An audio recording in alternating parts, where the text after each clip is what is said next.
Dying. Reason? Star kids. कुछ दिनों पहले मुझे फर्स्ट हैंड विटनेस करना था कि टॉर्चर का मतलब क्या है, और फिर मैंने नादानियां देखी, जहां हॉलीवुड एआई पर फिल्में बनाता है, फ्रेंच सिनेमा आर्ट की बाउंड्रीज को पुश करता है, और कोरियन सिनेमा अपने ह्यूमन टच के लिए मशहूर है और ऑस्कर्स भी जीत रहा है। बॉलीवुड दुनिया की सेकंड लार्जेस्ट फिल्म इंडस्ट्री होने के बावजूद बड़े अवार्ड सीजन्स में नॉमिनेट होने लायक मूवीज भी नहीं बनाता।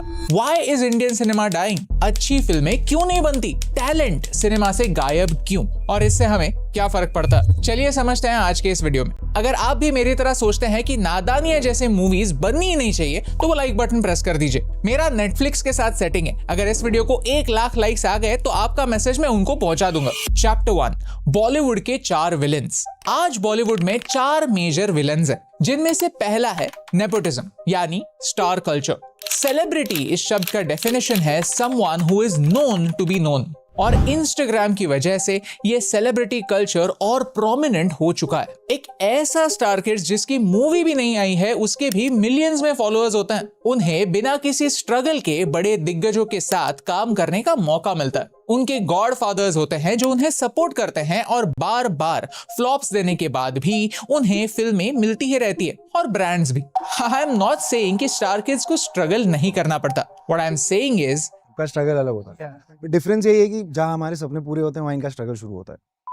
जब भी स्टार किड्स की कोई नई बैच आती है, लगता है पुराने बैच के स्टार किड्स कितने अच्छे थे। लाइक हम खामखा वरुण धवन को ट्रोल कर रहे थे। इब्राहिम खान, जुनैद खान और सुहाना खान उनसे भी गए गुजरे। लिटरली लगता है कि इन स्टार किड्स में ऐसा ही एक सेटिंग है कि अगली बैच इतनी बुरी होगी कि लगेगा कि पहले वाले तो मार्लन ब्रांडो के अवतार थे। दूसरा विलन है रीमेक्स।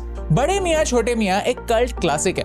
गोविंदा के परफॉर्मेंस के आगे अमिताभ बच्चन भी फीके पड़ गए थे, लेकिन उस क्लासिक को डिस्ट्रॉय किया है नए बड़े मियां छोटे मियां ने, जिसका बजट 350 करोड़ था, और इस फिल्म ने सिर्फ 100 करोड़ रुपए कमाए। सिर्फ 100 करोड़। आज 100 करोड़ कमाने के बाद भी फिल्म प्रॉफिट में नहीं जा रही, ये हैरानी की बात है। और ये रीमेक का वायरस आमिर खान जैसे स्मार्ट इंसान को भी नहीं छोड़ता। क्या जरूरत थी फॉरेस्ट गम जैसे क्लासिक का रीमेक बनाकर लाल सिंह चड्ढा बनाने की, और उसमें बिना किसी रिसर्च के इंडियन आर्मी को इंसल्ट करने की। फॉरेस्ट गंप की मिलिट्री में जो भर्ती होती है वो एक नॉर्मल भर्ती नहीं होती, वो भर्ती होती है उसकी मिलिट्री के अंदर under a dark experiment which was called project 100,000। इस डार्क कोवर्ट और इनह्यूमन प्रोजेक्ट को, रिक्रूटमेंट प्रोजेक्ट को स्टार्ट किया था then US defence secretary Robert McNamara ने, और ये इतना ज्यादा कंट्रोवर्शियल था कि इसका नाम रखा गया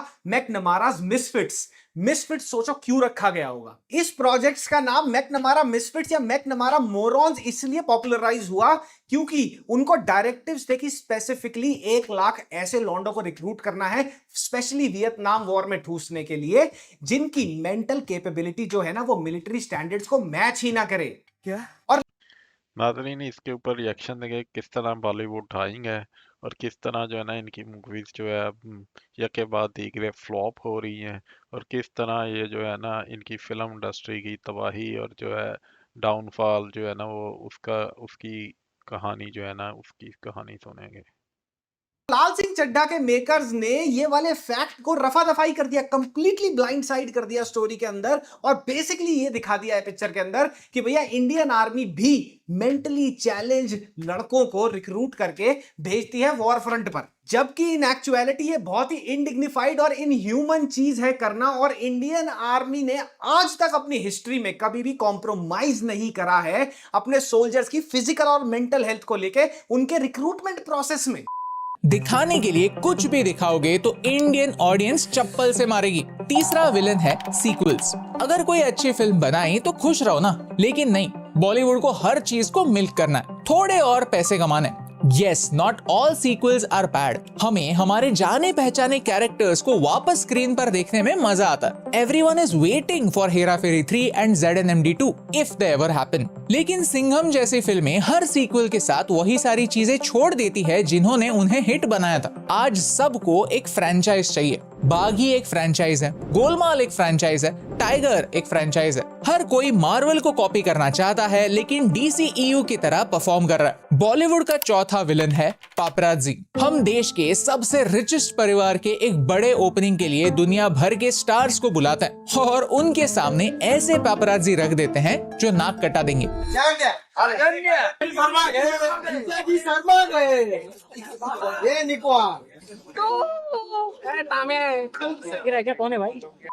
आज पापराजी एयरपोर्ट लुक, जिम लुक के नाम पर किसी एक्टर को एक्टर रहने ही नहीं देते। एक एक्टर की लाइफ ही बिग बॉस बन चुकी है। कुछ एक्टर्स की PR टीम्स खुद ही पापराजी को कॉल करती है और फिर एक्टर्स ऐसे एक्ट करते हैं कि अरे थोड़ी प्राइवेसी दे दो, as if they don't want to stay on page 3। और ये काफी ज्यादा प्रॉब्लमैटिक है। फेम के साथ ईगो आ जाता है और ये ईगो एक इंडस्ट्री के विनाश का कारण बन जाता है। चैप्टर 2, अच्छी फिल्में चलती नहीं। Okay, this whole video is not just about nepo babies. इसका हमारी इकोनॉमी पर क्या इम्पैक्ट होता है ये भी समझना काफी इंपॉर्टेंट है। मेरी एक थियोरी है, अच्छी फिल्म चलती नहीं और जो फिल्में चलती हैं वो अच्छी होती नहीं। चलिए एक छोटा सा गेसिंग गेम खेलते हैं। मैं कुछ मूवीज के नाम लूंगा और आप गेस कीजिए कि क्या ये फिल्में हिट थी या फ्लॉप। लक्ष्य, सोन चिड़िया, रॉकेट सिंह, स्वदेश, स्टूडेंट ऑफ द ईयर 2, बागी 3, रेस 3, हाउसफुल 4। एक सेकंड पॉज कीजिए और बताइए कि कौन सी फिल्में फ्लॉप हुई और कौन सी हिट।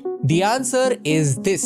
यहाँ आप देख सकते हैं कि जो भी फिल्में चली हैं वो किसी भी एंगल से अच्छी फिल्में हैं ही नहीं, लेकिन फिर भी वो चली नहीं, दौड़ी हैं। ऑन दी अदर हैंड बहुत सारी फिल्में अच्छी तो हैं, कल्ट क्लासिक हैं, लेकिन बॉक्स ऑफिस बॉम्ब्स हैं। अच्छी मूवी ना चलना एक प्रॉब्लम है और वैसे ही बुरी मूवीज चलना भी एक प्रॉब्लम है, क्योंकि ये इंडस्ट्री को एक गलत दिशा में ले जाता है। बहुत ही रेयरली हम दंगल जैसी मूवीज बनाते हैं जो कमर्शियली भी सक्सेसफुल हैं और एक्चुअली भी अच्छी फिल्म है। और इसका क्रेडिट आमिर खान के साथ साथ नितेश तिवारी को भी जाता है, जो एक फिल्म मेकिंग जीनियस है। रिसेंटली ड्रीम 11 की एड जो काफी वायरल हुई वो उन्होंने ही डायरेक्ट की। देश का ऑडियंस काफी अलग अलग टाइप का है, तो ये अंदाजा लगाना काफी मुश्किल होता है कि क्या चलेगा और क्या नहीं। लेकिन हमेशा से ऐसा नहीं था। पास्ट में अच्छी स्टोरीज और अच्छी परफॉर्मेंस, ये दो फैक्टर्स काफी थे एक मूवी को हिट बनाने के लिए। बांद्रा में पुराने फिल्म पोस्टर्स का एक म्यूजियम है। इस म्यूजियम में जाने के बाद मुझे उन पोस्टर्स को देखकर पता चला कि अरे सारे पोस्टर्स कितने डिफरेंट है।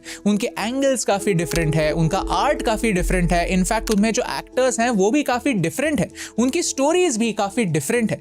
लेकिन बीच में कहीं पर हम ये सारी चीजें जो हमें डिफरेंट बनाती थी भूल गए। हम डिफरेंट थे और इसे हम एक्सेप्ट करते थे, और इसीलिए दिलीप कुमार और देवानंद सर की लोग आज भी रिस्पेक्ट करते हैं। प्यासा, कागज के फूल, मिस्टर इंडिया, सलाम बॉम्बे, स्वदेश, ऐसी फिल्में हमने ही बनाई हैं। लेकिन आजकल ये सिस्टम काम नहीं कर रहा। Something is missing, something is wrong. Chapter 3, rise of OTT। Star kids और नेपोटिज्म एक रीजन है, लेकिन एक और बड़ा रीजन है थिएटर्स उतने अट्रैक्टिव नहीं रहे। पहले सिंगल स्क्रीन थिएटर्स होते थे जहां 20 रुपए की टिकट मिलती थी। मुझे याद है कि लगान फिल्म तो मैंने ब्लैक में टिकट खरीद कर देखी थी। डिमांड इतनी ज्यादा थी, लेकिन अब डिमांड कम हो गई है और सप्लाई बहुत बढ़ चुका है। मल्टीप्लेक्सेस का जमाना है। आज PVR आइनॉक्स 60% थिएटर्स को कंट्रोल करता है, जो वर्चुअली एक मोनोपोली बन चुका है। और इसका इम्पैक्ट आप देख सकते हैं। पॉपकॉर्न के प्राइसेस टिकट से हाई होते हैं।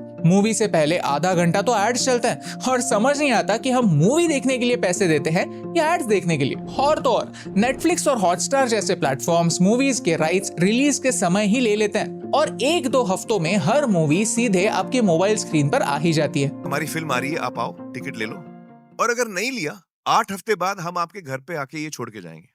लेकिन लॉन्ग टर्म के बारे में सोचिए कि इस OTT रेवोल्यूशन की वजह से थिएटर इंडस्ट्री ही खत्म हो जाएगी। ऑलरेडी हम देख रहे हैं कि मूवीज के लिए एक्साइटमेंट खत्म हो रही है, क्योंकि लोग सोचते हैं कि कुछ ही दिनों में मूवी फ्री में OTT पर देख ही सकते हैं, तो थिएटर में क्यों जाए। सिनेमा घरों ने ऑडियंस को फॉर ग्रांटेड लिया है। रिसेंटली बेंगलुरु में एक ऐसी केस हुई थी जहां फिल्म के पहले दिखाने वाली एड्स की वजह से एक बंदे ने थिएटर को ही कोर्ट में ड्रैग किया कि आप मूवी से पहले हाफ एन आवर एड्स दिखाते हो तो आप कंज्यूमर का टाइम वेस्ट कर रहे हो, और थिएटर ये केस हार गया। इससे ये साफ झलकता है कि कोई पॉपकॉर्न प्राइसेस से परेशान है तो कोई एड से। ऑडियंस का ट्रस्ट ये एक थिएटर की सबसे बड़ी ताकत होती है, जिस पर अगर ध्यान नहीं दिया गया तो सिनेमा नहीं बचेगा। चैप्टर 4, सस्ता हॉलीवुड। बॉलीवुड सस्ता हॉलीवुड बन चुका है और ये टेंडेंसी पापराजी से लेकर हमारे स्टार किड्स में भी कॉमन है। हॉलीवुड में प्लास्टिक सर्जरी का ट्रेंड आया तो बॉलीवुड के नेपो किड्स ने भी इसे कॉपी किया, जिससे वो अच्छे तो दिखते हैं लेकिन जेन्युइन नहीं लगते। बिग बजट वीएफएक्स का ट्रेंड हॉलीवुड ने लाया और हमने भी उसे बिना सोचे समझे उठा लिया, ये सोचे बगैर कि बॉस अगर हमें बिना स्टोरी के वीएफएक्स ही देखना है तो आज की ऑडियंस के पास हॉलीवुड की फिल्में देखने का भी तो ऑप्शन है। जिसे सिर्फ इफेक्ट्स ही देखने हैं वो इफेक्ट्स ही देखेगा, स्टोरी की परवाह ही नहीं करेगा। वीएफएक्स मसाला है, उसमें न्यूट्रिएंट्स नहीं है, न्यूट्रिएंट्स आपकी स्टोरी में है जिस पर कोई ध्यान नहीं देता और ये बात खुद प्रोड्यूसर्स भी एडमिट करते हैं। I'm like, why am I paying this actor over 15 crores and I'm paying my editor 55 lakhs? It's not making any sense to me. But that's just suddenly become the market now. If they're delivering, they must be paid. There are certain people, even in our own production house, I feel the mindset is like, why are we paying the writer so much? But how dare you say that? I mean, the film is good because of the writing. The fulcrum of this film lies in its narrative. Writers को पैसे नहीं मिलते तो काम अच्छा कैसे होगा। एक जमाना था जब मिस्टर इंडिया जैसी सुपर हीरो फिल्में बनती थी, जो एक तरह से सुपर हीरो फिल्म तो थी और एक तरह से इंडियन सोसाइटी के लिए एक आईना भी। तो फिल्म रिलेटेबल थी, फिल्म सबके लिए थी, उसमें भी अच्छा वीएफएक्स तो था लेकिन वीएफएक्स उसका हाईलाइट नहीं था, उसका हाईलाइट था उसकी स्टोरी। लेकिन रावण जैसी फिल्में ना ही घर की है ना ही घाट की, they are the worst of both the worlds. I think Bollywood इसी प्रॉब्लम में अटक चुका है। बॉलीवुड एक आइडेंटिटी क्राइसिस से गुजर रहा है जिसकी वजह से वो ठीक से कॉपी भी नहीं कर सकता। कॉपी करना भी एक कला होती है। What do I mean? Let me explain. Munna भाई एमबीबीएस एक क्लासिक है लेकिन फिर भी 1998 के पैच एडम्स नामक रॉबिन विलियम्स की एक मूवी से वो उठाई गई है। It is not an exact copy but it is inspired. फिर भी ये पता होने के बावजूद आपको अगर मुन्ना भाई एमबीबीएस पसंद होगी तो वो पसंद होगी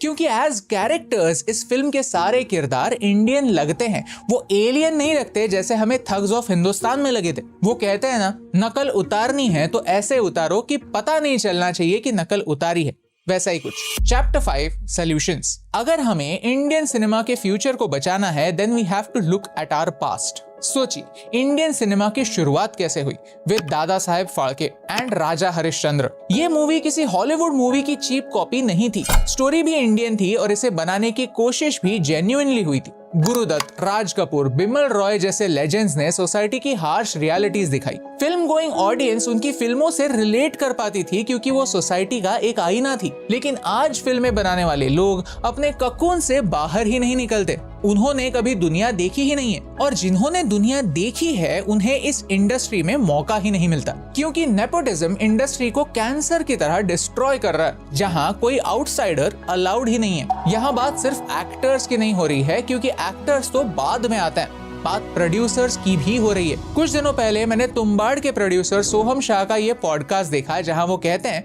स्टूडियो सिस्टम इंडियन सिनेमा को डिस्ट्रॉय कर देगा। जब से इंडिया में स्टूडियो सिस्टम आया तब से ये हो गया कि प्रोड्यूसर नाम का आदमी गायब हो गया। साउथ में फिल्में क्यों चल रही हैं? क्योंकि वहाँ आज भी प्रोड्यूसर जिंदा है। स्टूडियो आ गया, स्टूडियो का अब उसमें इंटरफेरेंस हो गया तो वो पैशन जो है ना, पैशन की जगह प्रोजेक्ट बनने लगे कि आपके पास फलाना स्टार है, इतने की लैंडिंग कॉस्ट है, बना दो फिल्म, टेम्परेरी फायदा है। ये भी एक तरह का नेपोटिज्म ही है कि इनर सर्कल होता है। चंद फैमिलीज पूरे बिजनेस को कंट्रोल करती हैं और फिर टैलेंट से ज्यादा नाम की परवाह होती है। आज फिल्में एक्टर की स्टार पावर पर इतनी डिपेंडेंट है कि एक फिल्म फेल हो जाने पर पूरा का पूरा प्रोडक्शन हाउस ही बंद करना पड़ता है क्योंकि एक्टर्स की फीस ही इतनी हाई है और प्रोड्यूसर को भी पता है कि उनके पास ऑप्शन ही नहीं है। अच्छी स्टोरी तो है नहीं, उन्हें भी एक्टर्स की स्टार पावर पर ही डिपेंडेंट रहना पड़ता है। And most importantly Indian audience को समझना होगा कि हमें इन नेपो किड्स को बड़ा करके कोई फायदा नहीं मिल रहा है। उनकी फिल्में चले या न चले, उनका घर फिल्मों के पैसों से नहीं चलता, उनका घर ब्रांड्स के पैसों से चलता है। तो जब भी किसी की एक फिल्म आती है साथ में उसे 2-3 ब्रांड डील्स ऐसे ही मिल जाती हैं। हर ब्रांड डील की वैल्यू करोड़ों में होती है। तो उन्हें इंस्टाग्राम पर फॉलो करने से हम सिर्फ उन्हें एनकरेज कर रहे हैं, बॉलीवुड को एक स्लो डेथ मार रहे हैं। ओके सी, मुझे ये क्लैरिफाई करने की जरूरत है कि व्हेन आई से कि नेपोटिज्म इज डिस्ट्रॉइंग बॉलीवुड, मैं ये बिल्कुल नहीं कह रहा कि सारे नेपो किड्स बुरे होते हैं। We have people like Ranbir Kapoor, Hrithik Roshan, even Alia Bhatt who are great actors. They are meant for this industry and they should by all means be a part of this industry, क्योंकि उनके पास नाम के साथ साथ टैलेंट भी है। लेकिन जो नेपो बच्चे टैलेंटेड ही नहीं है, जो हिंदी इंडस्ट्री में तो काम करना चाहते हैं लेकिन अपनी हिंदी सुधारना बिल्कुल नहीं चाहते, ये वीडियो उनके लिए है और एक्चुअली उनके पेरेंट्स के लिए, मीडिया के लिए भी है। क्यों हम ऐसे सोचते हैं कि एक एक्टर या एक्ट्रेस के बेटे या बेटी को हमेशा फिल्म इंडस्ट्री का ही पार्ट होना चाहिए? Why don't we accept it that they can be a part of some other industry? When a star kid is born, the entire ecosystem stops giving it the freedom that it deserves to be a normal child. और फिर उनके पास in a way एक ही option बचता है। एक interview में कहा गया था कि आर्चीज जैसी एक मूवी के लिए नेपो किड्स को 1 साल तक ट्रेनिंग दी गई थी and still what they made was crap. क्या इतना पेशेंस हम किसी भी और प्रोफेशन में दिखाएंगे? नहीं ना।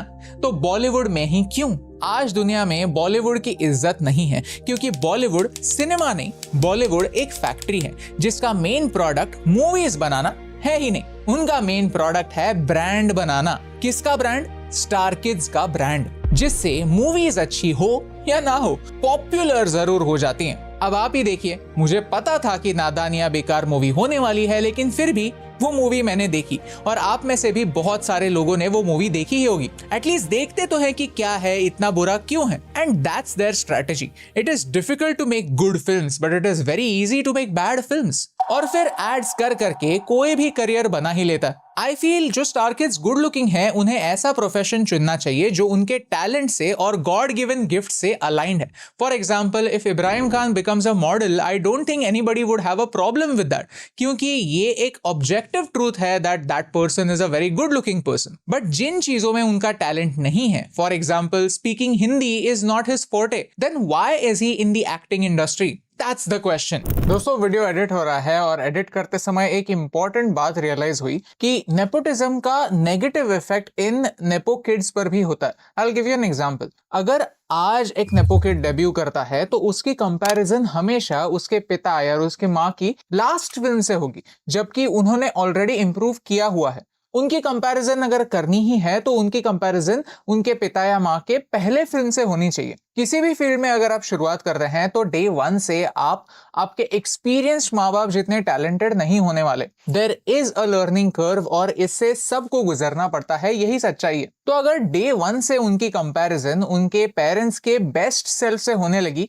Then that's putting undue pressure on them. मैं सोच भी नहीं सकता कि इसका उनकी मेंटल हेल्थ पर क्या असर हो रहा होगा। तो बाय ऑल ड्यू मीन्स ये जो एक्सपेक्टेशन होती है कि जब एक सेलिब्रिटी किसी बच्चे को जन्म देता है तो उसका बच्चा एक एंटरटेनमेंट सेक्टर में ही होना चाहिए, ये जो कंपल्शन है, this in particular tendency is going to destroy Bollywood. But you know what, there is hope. कुछ दिनों पहले मैंने न्यूज पढ़ी कि तुम्बाड़ मूवी थिएटर्स में री रिलीज हुई और उसने 10 दिनों में 26 करोड़ कमाए। और OTT पर यह मूवी अवेलेबल होने के बावजूद लोगों ने थिएटर्स में जाकर यह मूवी देखी। That means Indian cinema is not dead yet. Tumbbad का ये रिकॉर्ड इस साल सनम तेरी कसम नामक एक मूवी ने ब्रेक किया। थिएटर्स में और कौन सी cult classic movie re release होनी चाहिए, मुझे कमेंट्स में बताओ। And ultimately I would say हमें ये समझना होगा कि इंडियन सिनेमा सिर्फ बॉलीवुड नहीं है। Malayalam cinema is Indian cinema, Marathi cinema is Indian cinema, Kannada cinema is Indian cinema. हमें हर लैंग्वेज की मूवीज को चांस देना चाहिए ताकि नए चेहरे सामने आए, नई कहानियां सामने आए। शुरुआत आपसे करते हैं। आप मुझे कमेंट्स में बताओ कि आपकी फेवरेट नॉन बॉलीवुड मूवी कौन सी है। कमेंट करो और इस वीडियो के कमेंट सेक्शन को एक मस्त वाली रिकमेंडेशन लिस्ट बनाओ। चलिए नेपोटिज्म का एंड करते हैं टैलेंट से, क्योंकि आई लव सिनेमा और इंडियन सिनेमा को जिंदा रखने से मुझे फर्क पड़ता है। नाजरीन, आपने देखा किस तरह जो है ना इंडियन सिनेमा डाइंग है। स्टार किड्स, नेपो किड्स किस तरह डिस्ट्रॉय कर रहे हैं।